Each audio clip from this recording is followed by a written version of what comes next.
Now it's Our Miss Brooks, starring Eve Arden.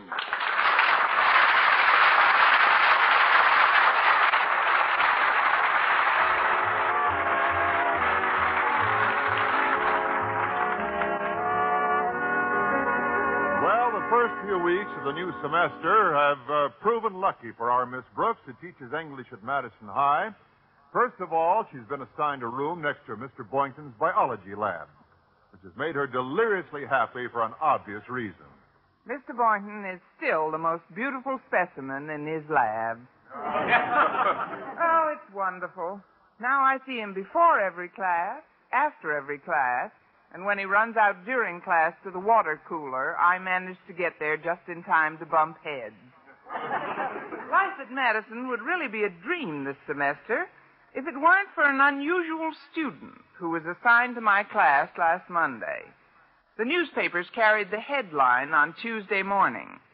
Retired local business tycoon returns to complete high school education at Madison. Gets special permission from state board. That morning, I found myself teaching 42 normal adolescents and one 62-year-old juvenile delinquent. Following Friday morning, I was telling my landlady, Mrs. Davis, about my strange new student when she said, Connie, you say this new boy is 62 years old? That's right, Mrs. Davis. Goodness, he's taking quite a while to finish high school, isn't he? What does he expect to be when he grows up? A little old man. And he doesn't have too far to go. You see, Mrs. Davis, Mr. Lathrop was an important business executive locally, but he always bemoaned the fact that he'd never completed high school in his youth. Oh, I see. The war interrupted his education. Yes, he probably would have completed it if the North hadn't gone to war with the South. Well, I give him credit, Connie. I was discussing it with Widow Henderson only last week. A person without learning nowadays is lost. We both wish we'd completed our schooling. A good high school education never hurt anybody. I'm not so sure. If he were in charge, he would run Madison High as if it were a subsidiary of General Motors. Instead of a principal, there would be a corporation president. The student council would be the board of directors. And the teachers, what would they be?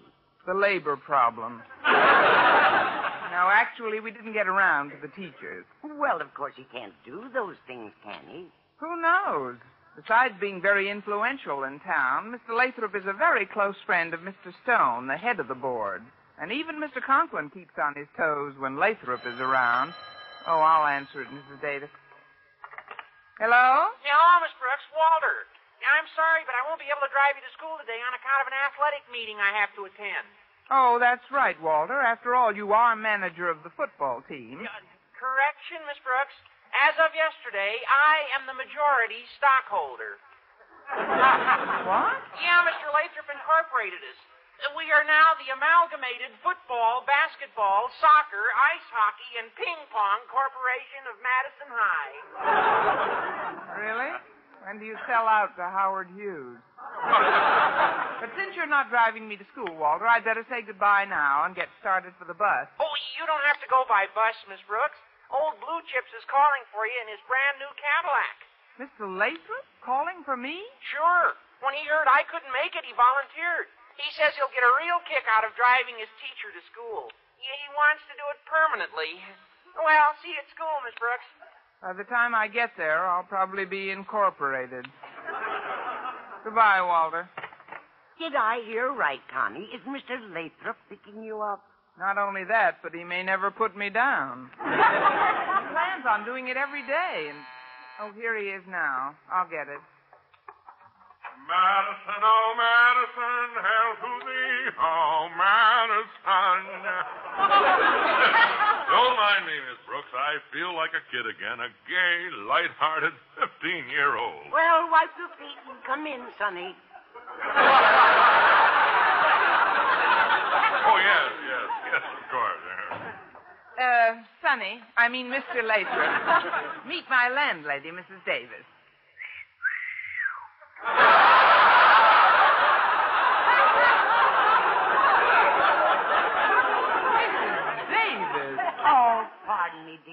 just got carried away.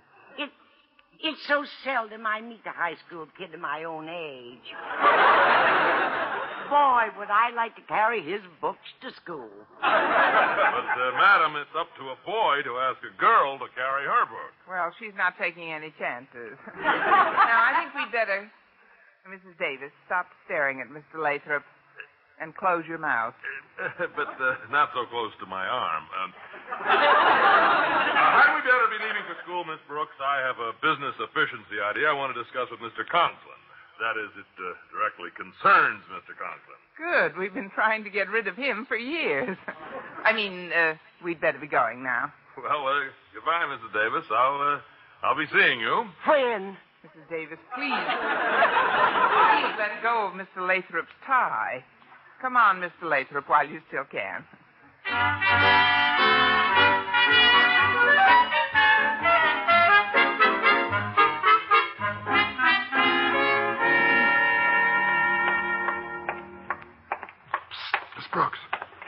Miss Brooks, just a moment. Mr. Boynton, what are you doing hiding behind that door? That's just what I'm doing, hiding. What happened? Violate your parole? Oh, Miss Brooks, believe me, this is no joking matter. I'll tell you about it, only... Do you mind stepping behind this door with me? Mr. Boynton, I'll step behind any door with you. There. Now, what's on your mind, I hope? What's bothering you? Oh, gosh. My only chance is that Mr. Lathrop doesn't come in here. Oh, I doubt if he will. This is the female faculty room. The what? Oh, jump it, Jehoshaphat. Let's get out of here. You just jumped even faster than Jehoshaphat. Mr. Lathrop is in class by now. What's this all about? Miss Brooks, a man of Mr. Lathrop's age and experience doesn't belong in a public high school. He's too set in his ways, and he isn't doing the school or the students any good. Frankly, I wish there was some way of getting rid of him. Why, Mr. Boynton, what a horrible thing to say. At least give the man a few months. Oh, I admit he may have his little quirks, but he certainly deserves a chance. Little quirks? Do you call it a little quirk when, presumably for efficiency reasons, when he persuaded Mr. Conklin to move my new biology lab? Like I say, how can we get rid of Mr. Lathrop as quickly as possible? Mr. Conklin moved your biology lab? Late yesterday afternoon. And you know how long you've tried to get our rooms together, Miss Brooks. For practically as long as I've tried to get us together. It's been quite a while, Mr. But what else could they use your lab for? And who could be moving in there? Mr. Boynton, this is one thing I simply won't let pass. I'm going to Mr. Conklin's office this minute and tell him exactly what I think of his latest action. Shall I go in with you? No, you'd better wait here. Somebody's got to catch me as I come out. I'll see you in a few minutes. Mr. Conklin, I think moving Mr. Boynton's lab is the most unfair thing I've ever... Oh, I agree with you, Miss Brooks. So do I. Walter, Harriet, where's Mr. Conklin? Search me, Miss Brooks. Oh, no, he'd find a better hiding place than that. Oh, you don't know. Well, what are you two doing here? Oh, we're moving Daddy's furniture and other belongings into his new office, Miss Brooks. Mr. Lathrop used his influence and persuaded Daddy to move for efficiency reasons. But where is he moving to, I'm terrified to venture a guess? And to Mr. Boynton's lab. Next to me. Your father's moving next to me? Well, excuse me, kids. I've got to find Mr. Lathrop at once. But what do you want to see him for? To beg him to use his influence just once more and move me to Clay City High.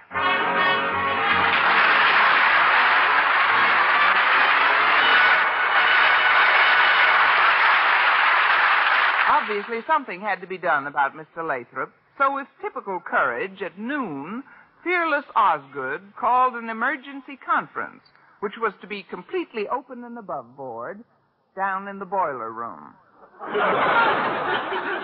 I arrived after lunch and knocked.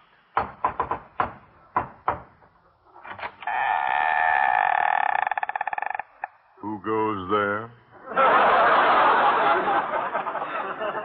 Friend or foe? It's me, sir, Miss Brooks. The secret password, please. Lathrop must go. Enter friend.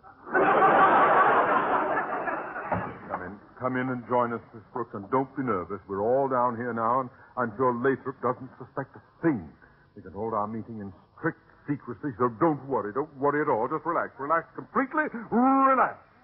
I'd relax better, sir, if you'd stop staring at that door as if you expected Lathrop to walk in through the keyhole. Oh, keep him out! Keep him out! Keep him out! Oh. That's just my nerves, Miss Brooks. Nerves, that's all. That's all.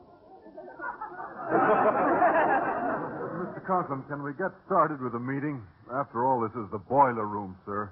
I don't know about the others, but I'm getting rather warm. All right, Boynton, let's get started. Now, Miss Brooks, sit down next to Mr. Boynton. That ought to cool him off. Yes. All right, now, attention, everybody. We all know the reason for this emergency meeting, namely to consider ways to ease Mr. Lathrop out of Madison. Now, I, for one, readily admit that I was the first to be taken in by the man's corporation ideas as applied to high school administration. But on sober reflection, I decided I could never be happy as a minority stockholder. Hear ye, hear ye, hear ye. Denton, will ye kindly shut ye biggie trappy? Sir, I'll thank you to watch your language. You are talking to a director of 5 corporations. Oh, go water your stock. Oh, good grief, Mr. Lathrop's got me talking like him. Now, to proceed.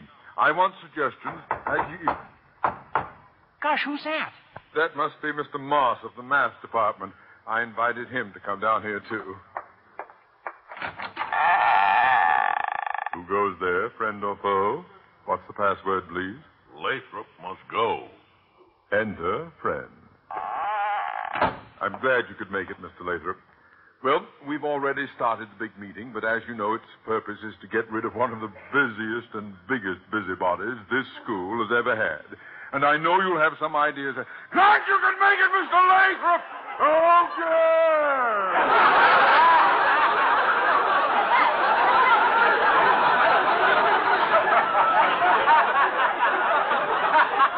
I'll open the furnace door if you care to jump in, sir.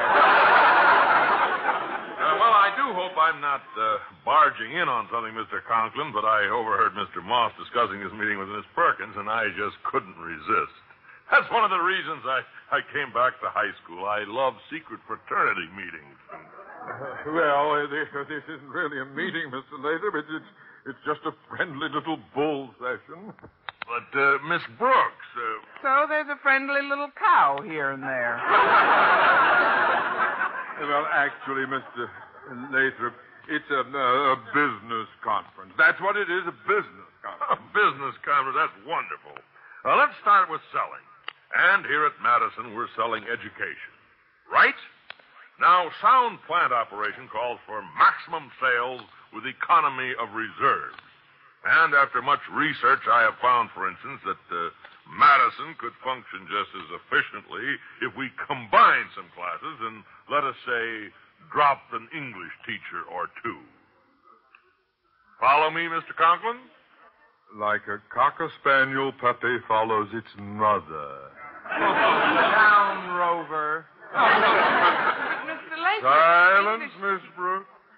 Go on, Mr. Lathrop. I'm lingering on your every word. Well, now, furthermore, I intend to show Charlie Stone why it would be good business practice to eventually let the student body run the school and let the principal go.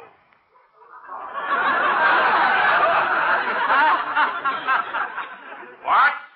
Well, it's a wise cocker spaniel who knows its own mother. But Mr. Lathrop, you wouldn't really? Great Scott, it's time for my history class. I'll see you all later. Oh, Madison, my Madison, Did you hear him? Oh, a man like that shouldn't try to bring his methods to high school. He's simply trying to recapture his past. He doesn't belong with the kids.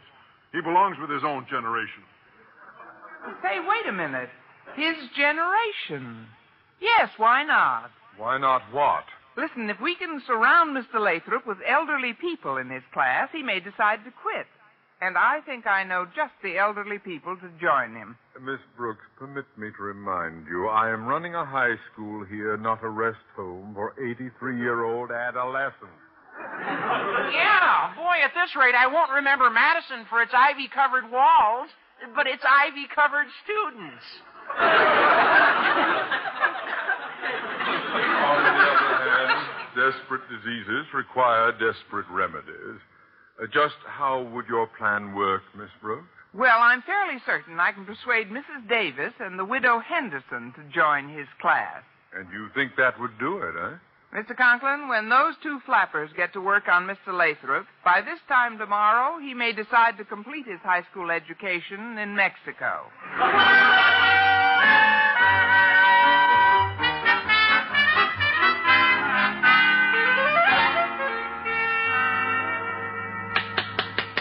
All right, class will come to order, please. But, Miss Brooks, I'm the only one here. Where is the rest of the class? The rest of the class?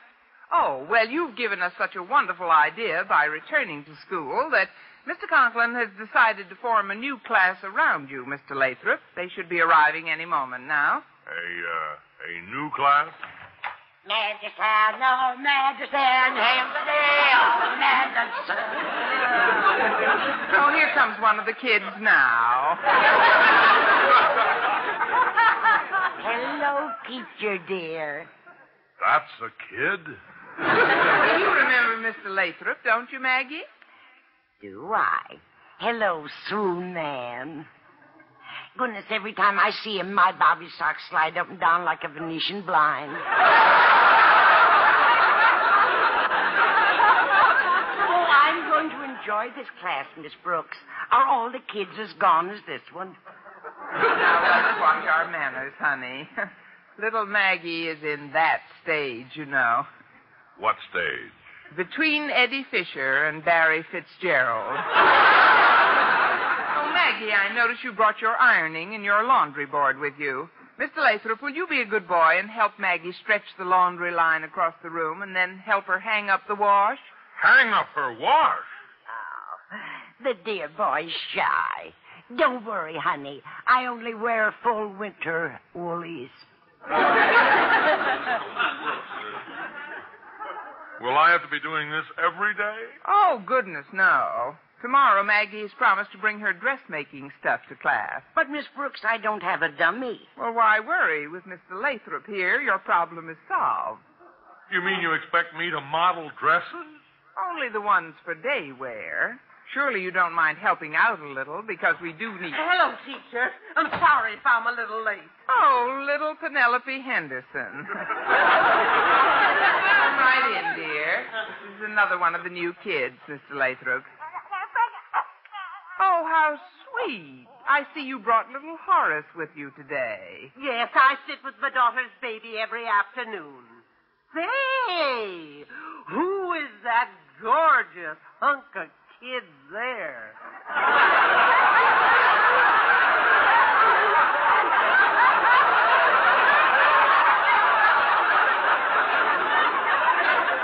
Now, Penelope, watch your manners. I want you to meet Mr. Lathrop. Penelope, you keep those fat hands of yours off him. I saw him first. Now, Maggie. Oh, please excuse old Mag, Mr. Lathrop. She's always a bit irritable until her Social Security check comes in. Oh, look who's talking. The girl who remembers Lincoln's mother. Oh, is that so? Oh, now, will you two please stop? You've got poor Horace all upset. Oh, there, baby, there. Here, Mr. Lathrop, you hold him.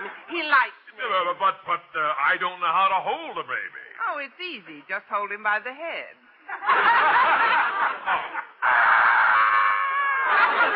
Why is he crying? I am holding him by the head. I know, but I didn't tell you to let go of the rest of his body. Yes. Well, now, is this better? Oh, that's much better. Well, Mr. Lathrop, how do you like the new kids in class? Well, now, Miss Brooks, frankly, aren't there any younger people in this class?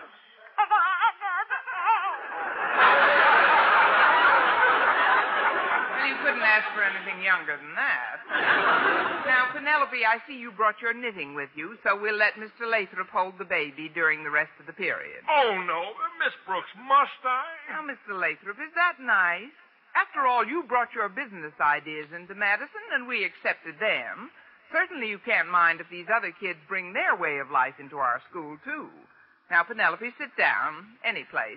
How can I? Little Horace is already in Dream Boy's lap. Penelope Henderson, I told you to keep away from him. I saw him first, and I'm sitting on him. Next to him. Maggie, you know you shouldn't.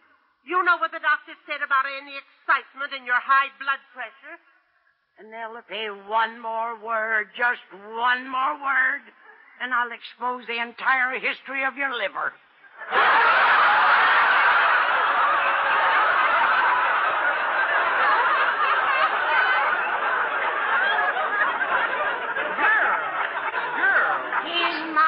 He's mine, and Oh, girls, please. There are other men, and I'm not worth fighting over. That's true, but you're all that's available at the moment. Girls, I want all this stopped at once. Well, tell panting Penelope to stop flirting. Flirting? Who's flirting? You are, Penelope Henderson. You're a flirt, and you've always been a flirt. Ever since you buried your fourth husband. Look who's talking. You've been boy crazy ever since you reached 65. Come here, dreamboat. Penelope Henderson, you let go of his arm.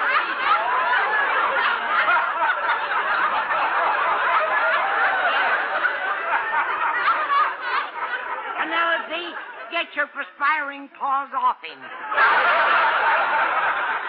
Come here, handsome. Maggie Davis, release his leg this minute. He's mine, I tell you. And I say he's mine. You get off Mr. Lathrop's chest at once.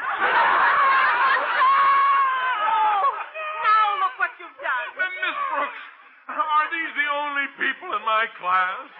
Oh, goodness, no, Mr. Lathrop. Tomorrow, Miss Josie Kugelman joins us. She's a regular little tomboy. Been one ever since she turned 70. I'm certain you two will get along. Never mind. Here's your baby, Mrs. Henderson. I've decided I've had enough of high school. I am going to reopen my steel plant. Oh, please stay, honey. If you do, I'll let you dip my pigtails in the inkwell. Ooh, what a revolting thought. I'm getting... Well, what's going on in here? As I was passing in the hall, it sounded like some sort of a rumpus. Why, Mr. Lathrop, you're all disheveled. But I don't understand. Well, maybe you can understand this. I'm leaving Madison, Mr. Conklin. I'll write you all about it. Goodbye.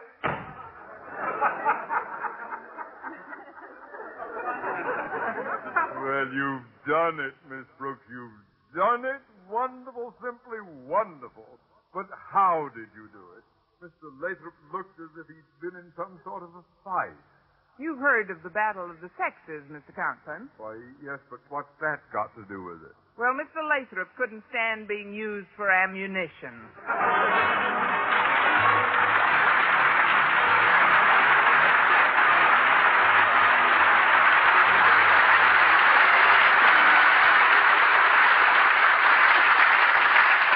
Now, here's our star, Eve Arden. Well, Mr. Lathrop found high school quite a headache, so he went back to the steel business. Thank you so much, Mrs. Davis, for your cooperation, and you too, Mrs. Henderson. And you too, Horace. Well, you're free to go home now. Oh, we're not going home. What? No, indeed. We're staying. We signed up for a high school course, and we're going to get it. But you can't stay. The only reason we brought you here was to help get rid of Mr. Lathrop and his corporation practices.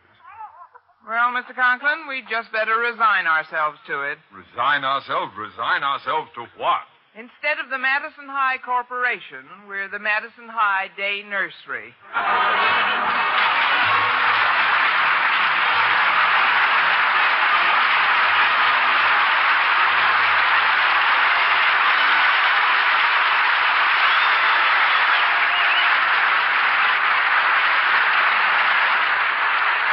Brooks, starring Eve Arden, transcribed, was produced and directed by Larry Burns. Written by Arthur Alsberg and Lou Derman, with the music of Wilbur Hatch. Mr. Conklin was played by Gail Gordon. Others in tonight's cast were Jane Morgan, Dick Crenna, Bob Rockwell, Gloria McMillan, Jim Backus, Verna Felton, and Billy Gould.